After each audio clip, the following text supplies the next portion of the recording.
नमस्कार, मैं पूनम तिवारी आज फिर से आप सभी के समक्ष हिंदी व्याकरण के एक नए भाग समास को लेकर आई हूँ। आज हम जानेंगे समास होता क्या है, ये बनता कैसे है, इसकी परिभाषा क्या है, इसके भेद कितने होते हैं, इन सब विषयों के बारे में आज हम चर्चा करेंगे। समाज का यह विषय शुरू करने से पहले मैं आप सभी से कहना चाहती हूँ कि इस वीडियो को समझने के लिए इस वीडियो के आखिरी तक बने रहें और मेरे चैनल को सब्सक्राइब करें, लाइक करें, शेयर करें और कमेंट बॉक्स में ज़रूर कमेंट करें कि आपको ये वीडियो कैसा लगा। तो हम शुरू करते हैं हमारा आज का विषय समास। समास होता क्या है, समास कैसे बनता है, आज हम ये जानने वाले हैं। समास का शाब्दिक अर्थ होता है छोटा रूप या संक्षेप या पास में लाना। ये दो या दो शब्दों से अधिक शब्दों के मेल से जो नया शब्द बनता है उसे हम समास कहते हैं। मैं दोहराना चाहूँगी, दो या दो से अधिक शब्दों के मेल से जो नया शब्द बनता है उसको हम कहते हैं समास। और जब ये प्रक्रिया से बनती है, जब ये प्रक्रिया हम जब बनाते हैं तो उस शब्द को हम कहते हैं सामासिक पद या फिर सामासिक शब्द कहते हैं। और जब हम समास को तोड़ते हैं, उसे अलग अलग कर देते हैं, तब उसे हम कहते हैं समास विग्रह। जैसे गंगा जल। अब गंगा जल दो शब्द है, इसमें गंगा है एक शब्द और दूसरा शब्द है जल। दोनों शब्द के मिलने से एक नया शब्द बना, उसको हम समास कहते हैं। और नया शब्द क्या बन रहा है यहाँ पर, गंगा जल। इस शब्द को, जो ये नया शब्द बना है, इसी को हम कहेंगे सामासिक शब्द या फिर सामासिक पद। अब जब हम इस गंगा जल को अलग अलग कर देते हैं, गंगा का जल, तो हम इसे कहते हैं समास विग्रह। मैं आप सभी से एक बात यहाँ बता दूँ कि समास का जो विलोम होता है हमारी ऐसी धारणा है कि हम उसको बचपन से देखते आ रहे हैं कि उसको हम समास विग्रह कहते हैं, लेकिन वो गलत है। समास का विलोम होता है व्यास, और व्यास का अर्थ है फैलाना। यहाँ पर मैं आप सभी को एक बात और बताना चाहती हूँ। समास और संधि में एक बहुत छोटा सा डिफरेंस है, बहुत छोटा सा अंतर है। समास हमेशा पदों में होता है और संधि हमेशा वर्णों में की जाती है। मैं यहाँ पर दोहराना चाहूँगी, ध्यान से सुनिएगा। समास हमेशा पदों में होता है और संधि हमेशा वर्णों में होती है। जो समास है, इसके दो पद होते हैं, पहला पद और उत्तर पद। पहले पद को ही हम कहते हैं पूर्व पद या फिर प्रथम पद, और दूसरा पद जो होता है जिसे हम उत्तर पद कहते हैं, उत्तर पद, पर पद या फिर अंतिम पद भी हम कहते हैं। अभी सवाल ये उठता है कि ये पद होता क्या है। पद शब्दों का जो सार्थक अर्थ निकले उसी को हम पद कहते हैं। पद वो होता है जिसके सार्थक, ऐसे शब्द जिनका सार्थक अर्थ निकलता है उसे हम पद कहते हैं। जैसे कि यहाँ पर हमने देखा गंगा जल। गंगा जल में गंगा जो है वो पूर्व पद है और जल जो है वो उत्तर पद है। गंगा यहाँ पर शब्द है जो कि एक सार्थक शब्द है, और जल वो भी एक सार्थक शब्द है। जब आपने इसको एक साथ कहा, जोड़ के कहा, छोटे रूप में कहा, तब ये गंगा जल हो गया, और इसी को हम कहते हैं सामासिक पद या सामासिक शब्द। और जो अगर आप इसे अलग अलग कर देंगे, तब इसको विग्रह कर देंगे इसका, तब वो हो जाएगा गंगा का जल। आगे हम देख लेते हैं समास विग्रह। जैसे कि आप यहाँ पर देख सकते हैं, समस्त पद को पृथक पृथक करके लिखने की जो प्रक्रिया होती है उसे हम समास विग्रह कहते हैं। जैसे गंगा जल, जैसे हम बताया आपको, गंगा जो है वो समस्त पद है और जल जो है, गंगा यहाँ पर पूर्व पद है, जल यहाँ पर उत्तर पद है। एक और उदाहरण ले लेते हैं हम, घुड़सवार। घुड़सवार में घोड़ा प्रथम पद है और सवार हमारा उत्तर पद है। आगे देख लेते हैं। अभी यहाँ पर एक और उदाहरण है, यथाशक्ति। यथाशक्ति का अर्थ होता है शक्ति के अनुसार। जब ये समस्त पद है तब ये यथाशक्ति छोटे रूप में है। जब आपने इसको विग्रह कर दिया तब ये हो जाता है शक्ति के अनुसार। यथा आपका पूर्व पद है, कहलाता है, पहला पद कहलाता है, या फिर आपका प्रथम पद भी आप इसे कह सकते हैं। और शक्ति को आप उत्तर पद कह सकते हैं, अंतिम पद कहिए या परपद कहिए, एक ही बात है। आइए अब हम जानते हैं समास के भेद कितने होते हैं। सामान्यतः समास के प्रमुख 6 प्रकार होते हैं। पहला होता है अव्ययीभाव समास, फिर तत्पुरुष समास, कर्मधारय समास, द्वंद्व समास, द्विगु समास और बहुव्रीहि समास। और समास के 4 भेद होते हैं पदों की प्रधानता के आधार पर। तो पदों की प्रधानता के आधार पर समास के कितने भेद हो गए? 4 भेद होते हैं। और उनकी संख्या मूल रूप से कितनी होती है? 6 होती है। तो पदों की प्रधानता के आधार पर अव्ययीभाव समास में पूर्व पद की प्रधानता होती है। तत्पुरुष समास, कर्मधारय और द्विगु समास में उत्तर पद की प्रधानता होती है। द्वंद्व समास में दोनों पद एक समान होते हैं। और बहुव्रीहि समास में प्रथम पद और द्वितीय पद मिलके किसी तीसरे पद की ओर हमें संकेत करते हैं या तीसरे पद की ओर हमें लेकर जाते हैं, उन्हें हम बहुव्रीहि समास कहते हैं। आगे देखते हैं कि अव्ययीभाव समास क्या होता है। अव्ययीभाव समास में नाम देखिए अव्यय, यानी कि इसमें जो पहला पद है वो अव्यय होता है। अव्यय क्या है? अविकारी शब्द। अविकारी शब्द कौन से शब्द हैं? अविकारी ऐसे शब्द होते हैं जिनमें न लिंग, वचन और कारक के आधार पर जिनमें कोई परिवर्तन नहीं होता, ऐसे शब्दों को हम अविकारी शब्द कहते हैं। और इसी को जहाँ पर पहला पद अव्यय आ जाए वहाँ पर हमें कौन सा समास होता है? अव्ययीभाव समास होता है। इसका पहला पद या फिर पूर्व पद प्रधान होता है। अब पहला पद आप देखिए कौन कौन से शब्द रहेंगे? यथा, यावत, भर, हर, प्रति, आ। और दूसरे शब्दों में कहें तो उपसर्ग लगा रहेगा। पूर्व पद हमेशा उपसर्ग लगा रहेगा। शब्दों को आपको पहचानना बहुत आसान हो जाएगा। ये देख लीजिए कि सबसे पहले उपसर्ग लगा है, शब्दों के पहले उपसर्ग लगा है, वही अव्ययीभाव समास है। इसके उदाहरण है आजन्म। अगर हम उसको विग्रह करते हैं तो जन्म से लेकर प्रत्येक, प्रति एक, प्रतिक्षण, प्रत्येक क्षण, यथा समय, समय के अनुसार, यथा नियम, नियम के अनुसार, भर पेट, पेट भर के, प्रतिपल, हर पल, पल पल, हर घड़ी, प्रत्येक घड़ी, निडर, डर रहित, बेकाम, बिना काम के, गली गली, प्रत्येक गली। तो इसके अव्ययीभाव समास में जो पहला पद रहेगा वो उपसर्ग लगा रहेगा, अव्यय रहेगा, या फिर उसको हम विकारी शब्द, अविकारी शब्द भी कहते हैं। आगे आ जाते हैं हम। अगला हमारा समास होता है तत्पुरुष समास, जिस समास में उत्तर पद की प्रधानता होती है, मतलब द्वितीय पद की प्रधानता होती है। अव्ययीभाव समास में क्या था? पूर्व पद की प्रधानता थी, वो मेन था। वैसे ही तत्पुरुष समास में दूसरा पद जो होता है, उत्तर पद जिसे हम कहते हैं, या फिर अंतिम पद बोलिए, उसकी प्रधानता होती है, वो मेन होता है। वहाँ पर तत्पुरुष समास रहेगा। और तत्पुरुष समास में कारक विभक्तियों का लोप होता है। इसमें कारक चिन्ह क्या होते हैं? छिपे होते हैं। कारक चिन्ह बोलिए, विभक्ति बोलिए या परसर्ग बोलिए, इनका यहाँ पर लोप होता है। अब कर्म अभिकारक कितने हैं? 8 हैं, लेकिन तत्पुरुष समास में 6 कारक तत्पुरुष होते हैं, जो कि इस प्रकार से हैं। कर्म, कर्म तत्पुरुष, करण तत्पुरुष, संप्रदान तत्पुरुष, आपादान तत्पुरुष, संबंध तत्पुरुष और अधिकरण तत्पुरुष। कर्म समास में जो कर्म तत्पुरुष समास रहेगा हमारा, उसमें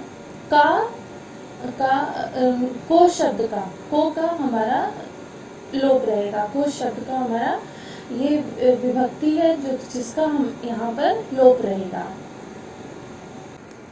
आइए अब हम तत्पुरुष समास के बारे में जानते हैं। तत्पुरुष समास जिस समास में उत्तर पद प्रधान हो, जिस समास में उत्तर पद प्रधान हो और पूर्व पद गौण हो, जो कि यहाँ पर इस समास में क्या हो रहा है, मेन क्या है, उत्तर पद प्रधान हो। मेन प्रधान होने का मतलब कि मेन कौन सा है, तो वो उत्तर पद है। जिस प्रकार हमने देखा अव्ययी भाव समास में प्रथम पद क्या था, मेन था, वहाँ पर उसकी प्रधानता थी।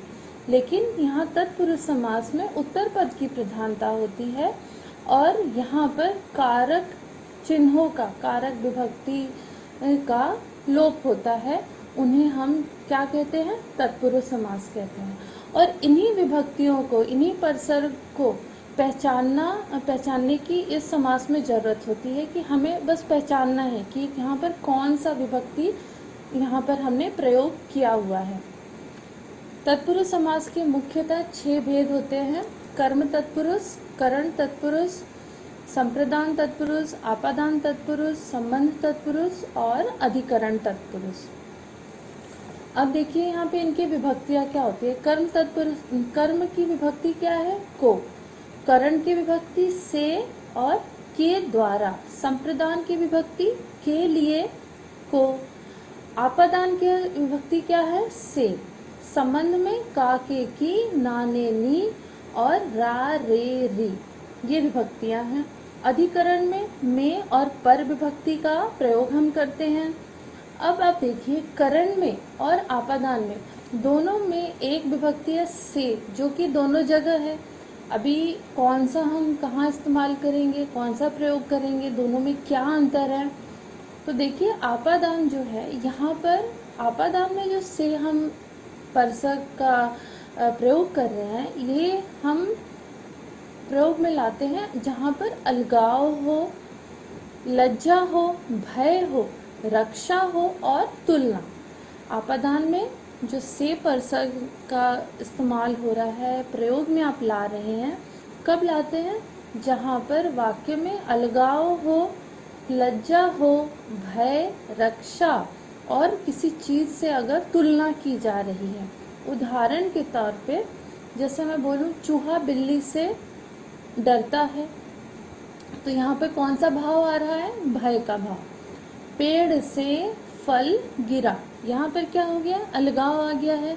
वीर सैनिक देश की रक्षा करते हैं, यहाँ पर रक्षा की भावना आ गई। और अगर मैं देखूं तुलना अगर किया जाए तो तुलना में भूटान भारत से क्या है, छोटा देश है, छोटा राज्य है, तो यहाँ पर हमने क्या कर दिया, तुलना कर रहे हैं। तो यहाँ पर क्या रहेगा आपका, आपादान तत्पुरुष कारक रहेगा।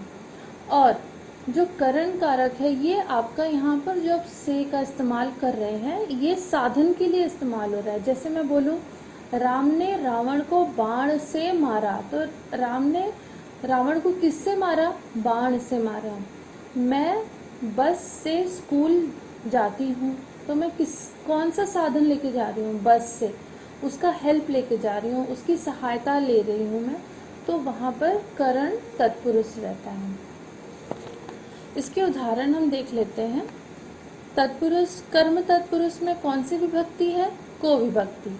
यश प्राप्त, यश को प्राप्त, तो समस्त पद यहाँ पर हो गया यश प्राप्त। और अगर आप इसका विग्रह करेंगे तो क्या हो जाएगा, यश को प्राप्त, स्वर्ग प्राप्त, स्वर्ग को प्राप्त, गगनचुंबी, गगन को चुमने वाला। यहाँ पर को विभक्ति का लोप है। यहाँ पर करण तत्पुरुष देख लीजिए, धनहीन, धन से हीन। शोकग्रस्त, शोक से ग्रस्त, यहाँ पर इसका संबंध बता रहे हैं। रेखांकित, रेखा से अंकित। आगे देखिए संप्रदान तत्पुरुष, यहाँ पर कौन सी विभक्ति का प्रयोग हो रहा है, के लिए। स्नान घर, स्नान के लिए घर। यज्ञशाला, यज्ञ के लिए शाला। परीक्षा भवन, परीक्षा के लिए भवन। फिर आ जाता है हमारा आपादान तत्पुरुष, जहाँ पे अलगाव होता है। ऋण मुक्त, ऋण से मुक्त मतलब वो ऋण से क्या हो गया, मुक्त हो गया। गुणहीन, गुणों से हीन, जिसमें कोई गुण है ही नहीं। रोग मुक्त, रोग से मुक्त, रोग से वो क्या हो गया, मुक्त हो गया। अब देखिए, देश संबंध तत्पुरुष, देश रक्षा, देश की रक्षा। प्रेम सागर, प्रेम का सागर, यहाँ पर संबंध जुड़ रहा है। जल प्रवाह, जल का प्रवाह। अब आ जाते हैं हम, अगला हमारा तत्पुरुष अधिकरण तत्पुरुष। अधिकरण तत्पुरुष का उदाहरण है आत्मविश्वास, आत्म पर विश्वास। घुड़सवार, घोड़े पर सवार। ध्यान मग्न, ध्यान में मग्न। तो यहाँ पर हमने कौन सा परसर्ग का प्रयोग किया, पर, लेकिन ये क्या है, इसका परसर्ग का यहाँ पर लोप हो जाता है तत्पुरुष समास में। आगे देख लेते हैं हम कर्मधारय समास। कर्मधारय समास क्या होता है, जिस समास में पहला पद विशेषण और दूसरा पद क्या रहेगा, विशेष्य होता है। मैं फिर से दोहराना चाहूंगी, जहाँ जिस समास में पहला पद विशेषण और दूसरा पद क्या रहेगा, विशेष्य रहेगा, वहाँ पर आपका कर्मधारय समास होता है। यहाँ पर कर्मधारय में तुलना आपको मिलेगी, जहाँ पर तुलना मिल जाए, विशेषण विशेष्य की जानकारी दे, या फिर तुलना हो जाए, या फिर उपमेय और उपमान आ जाए, वहाँ पर आपका कर्मधारय समास होता है। कुबुद्धि, तो यहाँ पर क्या है, कुबुद्धि, बुद्धि है जो बुद्धि। नील कमल, नीला है जो कमल। पंचक्की, पानी से चलने वाली चक्की। प्रधानाध्यापक, प्रधान है जो अध्यापक। नील गगन, नीला है जो गगन। आगे देख लेते हैं द्विगु समास। द्विगु समास में जहाँ समस्त पद में पूर्व पद जो रहेगा ना, वो संख्यावाचक रहेगा। द्विगु समास में जो पहला पद रहेगा वो क्या रहेगा, आपका संख्यावाचक रहेगा, नंबर रहेंगे। और वो जो संख्या रहेगी वो किस में रहेगी, समूह का बोध करा रहे रहेंगे, समूह की बात वहाँ हो रही रहेगी, वहाँ पर आपका द्विगु समास रहेगा। जैसे कि चवन्नी, मतलब कि अभी ये किसका बोध करा रहे हैं, समूह का। चार आनों का समाहार। चार पाई, चार पैरों का समाहार। तिरंगा, तीन रंगों का समाहार। नवरात्र, नौ रात्रों का समाहार। पंचतंत्र, पंच तंत्रों का समाहार। तो यहाँ पर देख सकते हैं आप कि पूर्व पद, जो पहला पद है वो क्या है, संख्यावाचक है, और ये किस में आते हैं, समूह में आते हैं, समूह का बोध कराते हैं, वहाँ पर हमारा द्विगु समास आएगा। अगला देख लेते हैं हम बहुव्रीहि समास। जहाँ पर पहला पद और दूसरा पद मिलकर किसी तीसरे पद की ओर संकेत करते हैं, वहाँ पर बहुव्रीहि समास रहता है। जैसे कन फटा, यहाँ पर क्या हो जाएगा, कान है फटा जिसके, अर्थात फकीर। कमल नयन, कमल जैसे नैनों वाला, अर्थात राम। गजानन, गज जैसे आनन वाला, कौन हो जाएंगे, गणेश। चक्रधर, चक्र को धारण करने वाला, अर्थात कृष्ण। गिरीश, पर्वतों का राजा, अर्थात हिमालय। इसके बाद हम देख लेते हैं द्वंद्व समास। द्वंद्व समास, द्वंद्व क्या होता है, द्वंद्व मतलब कि दो लोग एक इक्वल रहे, एक समान रहे। जैसे कि द्वंद्व युद्ध हुआ था महाभारत में, किसके बीच में, भीम और दुर्योधन के बीच में। क्यों, दोनों की जो ताकत थी वो एक जैसी थी, उन दोनों में जो गुण थे वो भी एक जैसे थे, अच्छे जो फाइटिंग का गुण था वो एक जैसे था। अब हम बहुव्रीहि समास के बारे में देख लेते हैं। बहुव्रीहि समास, जहाँ पहला पद और दूसरा पद मिलकर तीसरे पद की ओर संकेत करते हैं, वहाँ बहुव्रीहि समास होता है। यहाँ पर पहला पद और दूसरा पद में से कोई भी पद की प्रधानता नहीं रहती, लेकिन वो दोनों मिलकर तीसरे शब्द की, तीसरे पद की ओर उसकी संकेत हमें करते हैं, वहाँ पर बहुव्रीहि समास होता है। और ये जो संकेत ये करेंगे, वहाँ पर जो शब्द यूज़ होगा वहाँ पर अर्थार्थ रहेगा, अर्थार्थ से इनको हम विग्रह करते हैं। जैसे कि कमल नयन, कमल जैसे नयनों वाला, अर्थार्थ कौन? श्री राम। तो यहाँ पर अर्थार्थ ही वो शब्द है जो कि एक तीसरे पद की ओर हमें इशारा कर रहा है, हमें एक संकेत दे रहा है कि यहाँ पर तीसरा पद आएगा जो कि है राम, श्री राम के लिए हमने बोला है कमल जैसे नैनों वाला, अर्थार्थ राम। गज जैसे आनन वाला, अर्थार्थ राम। अभी मैं आपको एक बात बता देती हूँ यहाँ पर कि अक्सर बहुव्रीहि समास में और कर्मधारय समास में बहुत ही बारीक सा अंतर आ जाता है। वहाँ पर सभी को कुछ न तो कुछ शंकाएं रहती है। जैसे कि यही उदाहरण ले लेते हैं कमल नयन। अगर कमल नयन, यहाँ पर नयन क्या है? संज्ञा है और उसकी विशेषता कौन बता रहा है? कमल। तो नयन विशेष्य है और कमल विशेषण है। तो नयन कैसे है? कमल के समान है। तो अगर सिर्फ इतना ही अगर आ जाए आपके सामने कि कमल जैसे नैन, कमल जैसे नैन, तो वहाँ पर कर्मधारय समास होगा, क्योंकि संज्ञा की विशेषता बता रहे हैं। नयन क्या है? आपका संज्ञा है और उसकी विशेषता क्या बता रहा है? कमल। लेकिन अगर ये आपसे पूछ लिया जाए कमल जैसे नैनों वाला, अर्थार्थ, तो वो कौन हो जाएंगे? श्री राम। तब यहाँ पर आपका बहुव्रीहि समास आता है।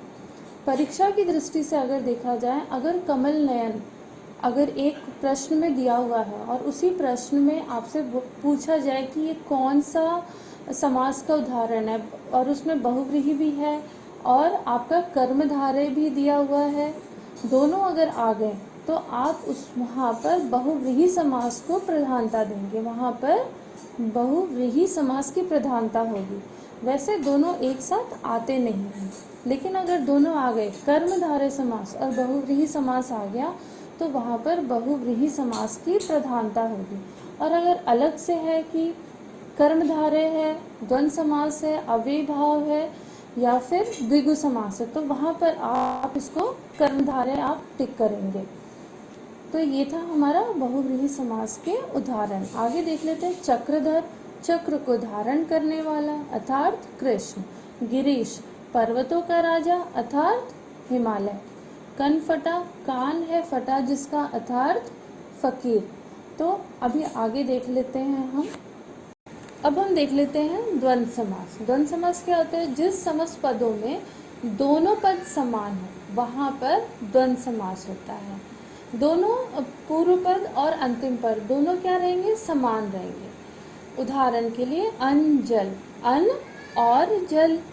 अपना पराया, अपना और पराया। घी शक्कर, घी और शक्कर।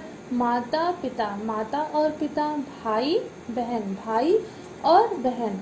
यहाँ पर देखिए द्वंद्व समास में दोनों पद की समानता है, दोनों पद समान है। और यहाँ पर जो आपको योजक चिन्ह रहेंगे, यहाँ पर अगर आपको पहचानना है तो देखिए अन्न जल के बीच में योजक चिन्ह लगा है। या तो ये दोनों क्या रहते हैं? विलोम रहते हैं एक दूसरे के। और तीसरा जो रहेगा ये और शब्द से क्या रहेंगे? जुड़े रहेंगे। और से जुड़े रहेंगे, या तो विलोम रहेगा या तो योजक चिन्ह के द्वारा दोनों को अलग किया रहेगा, दोनों के बीच में योजक चिन्ह लगा रहेगा। तो आप समझ लीजिए कि वहाँ पर द्वंद्व समास है। उम्मीद करती हूँ कि आपको मेरा आज का ये सेशन बहुत ही पसंद आया होगा, समझ में आया होगा। अगर आपको समझ में आया तो इस सेशन को ज़रूर सब्सक्राइब, मेरे चैनल को ज़रूर सब्सक्राइब करिए, लाइक करिए, शेयर करिए और कमेंट सेशन में ज़रूर कमेंट करिए कि आपको ये सेशन कैसा लगा। धन्यवाद।